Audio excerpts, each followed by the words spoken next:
చేరుకుంటారు. మనం లైవ్ లో చూస్తూ ఉన్నాం. ప్రధాని ప్రత్యేక విమానం ల్యాండ్ అయినటువంటి దృశ్యాలు మనకు కనిపిస్తున్నాయి. మరి కాసేపట్లోనే ఆయనకు ఘన స్వాగతం పలకడానికి నేతలంతా కూడా ఆ విమానం వద్దకు చేరుకునే పరిస్థితి కనిపిస్తోంది. ఆ తర్వాత అక్కడి నుంచి ఆయన సభా ప్రాంగణానికి ప్రయాణమవుతారు. 3 గంటల 30 నిమిషాల ప్రాంతంలో ఆయన సభా ప్రాంగణానికి చేరుకుంటారు. అక్కడ ప్రజలను ఉద్దేశించి ఆయన ప్రత్యేక ప్రసంగం ఉండబోతోంది మరికొన్ని నిమిషాల్లోనే. ప్రస్తుతమైతే ప్రత్యేక విమానం ల్యాండ్ అయింది. నేతలంతా కూడా అక్కడ ఆయనకు ఘన స్వాగతం పలికేందుకు ఎదురు చూస్తున్నారు.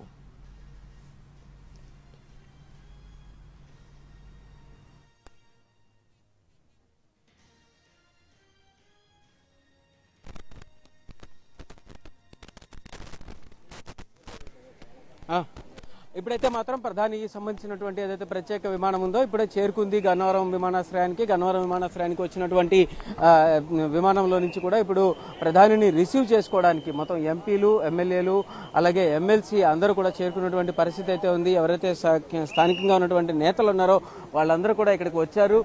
వచ్చి వాళ్ళందరూ కూడా ప్రధానిని రిసీవ్ చేసుకుని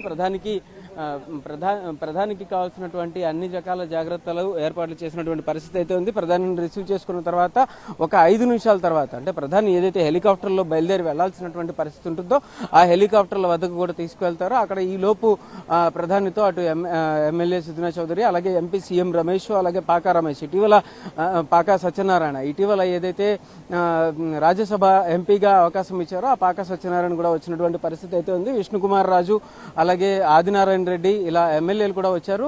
వీళ్ళందరూ కూడా చేరుకొని ఆయన్ని ప్రధానికి స్వాగతం పలుకుతారు. అలాగే ఎవరైతే ఎమ్మెల్సీ నాగబాబు కూడా వచ్చి ప్రధానికి స్వాగతం పలుకుతున్నటువంటి పరిస్థితి అయితే ఉంది. ఈ విమానంలో నుంచి అంటే ఇప్పుడు విమానంలో నుంచి మరికొద్ది సేపట్లో ఒక 2-3 నిమిషాల్లో కూడా ప్రధాని కిందకి దిగేటటువంటి పరిస్థితి ఉంది. ప్రధాని రిసీవ్ చేసుకున్న తర్వాత అక్కడ హెలికాప్టర్లు ఏవైతే ఉన్నాయో మనం విజువల్స్ లో చాలా క్లియర్ గా చూస్తున్నాము. విమానం కూడా ముందుకు వస్తోంది.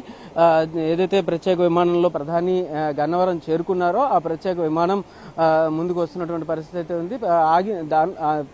మోడీ గన్నవరం ఎయిర్పోర్ట్ లో దిగిన తర్వాత ఆయన్ను రిసీవ్ చేసుకుని ఆయనకి ప్రస్తుతం కొంత రిఫ్రెష్మెంట్ అయిన తర్వాత వెంటనే హెలికాప్టర్లో బయలుదేరి అమరావతి వెళ్ళేటటువంటి పరిస్థితి అయితే ఉంటుంది.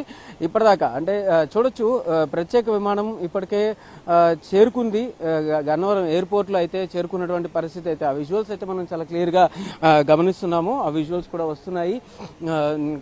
ఇక ప్రధాని చేరుకున్న తర్వాత అంటే ప్రధాని ఇక్కడికి చేరుకున్న తర్వాత ఎయిర్ ఇండియా విమానంలో భారత ఎయిర్ ఇండియా విమానం ఏదైతే ఉందో దానిలో చేరుకున్నారు. దానిలో చేరుకున్న తర్వాత ఆయన ఇక్కడ నుంచి హెలికాప్టర్లో అమరావతి సభా ప్రాంగణానికి అయితే కూడా చేరుకుంటారు. అయితే దీనికి సంబంధించి అంటే ప్రధాని చేరుకోవడానికి కావాల్సిన అంటే ప్రధాని ఇక్కడికి వచ్చిన తర్వాత ఆయనకి కావాల్సినటువంటి రిఫ్రెష్మెంట్ కానీ ఏర్పాట్లంతా కూడా పూర్తి స్థాయిలో చేసినటువంటి పరిస్థితి ఉన్న నేపథ్యంలో ఆయన రిసీవ్ చేసుకోవడానికి మనం అక్కడ చూడొచ్చు. అక్కడ విజువల్స్ లో కూడా చాలా క్లియర్ గా అయితే కనిపిస్తుంది. విమానం దగ్గరికి మొత్తం అందరూ కూడా ఎవరైతే నేతలు ఉన్నారో వాళ్ళందరూ కూడా చేరుకున్నటువంటి పరిస్థితి అయితే ఉంది. వాళ్ళందరూ చేరుకుని కూడా విమానం వద్ద ఆయనకు స్వాగతం పలికిన తర్వాత ఆయనని తీసుకుని వెళ్ళి అక్కడ హెలికాప్టర్లో ఆయనతో పాటు బయలుదేరి వెళ్ళేటటువంటి పరిస్థితి అయితే ఉంటుంది. మొత్తం అంతా కూడా అమరావతి సభా ప్రాంగణానికి చేరుకోనున్నారు. అయితే అమరావతి పునర్నిర్మాణానికి సంబంధించి ఏదైతే ఈ రోజు జరగబోతోందో ఈ కార్యక్రమానికి ప్రధాని అటెండ్ అయిన తర్వాత అక్కడ డిప్యూటీ సీఎం పవన్ కళ్యాణ్, అలాగే సీఎం చంద్రబాబు నాయుడు, అలాగే మంత్రి నారాయణ ముగ్గురు కూడా మాట్లాడిన తర్వాత ఒక అరగంట సేపు ప్రధాని కూడా మాట్లాడేటటువంటి పరిస్థితి అయితే ఉంటుంది. దానికి సంబంధించి ఇక్కడ ఏదైతే అమరావతికి సంబంధించి ఎటువంటి డెవలప్మెంట్స్ చేశారు అని ఇప్పటికే సమాచారం కూడా ప్రధానికి చేర్చిన నేపథ్యంలో ఇప్పుడు వచ్చినటువంటి నేతలందరూ కూడా మిగిలినటువంటి విషయాలు అంటే ప్రధానితో కొంత ముచ్చటించేటటువంటి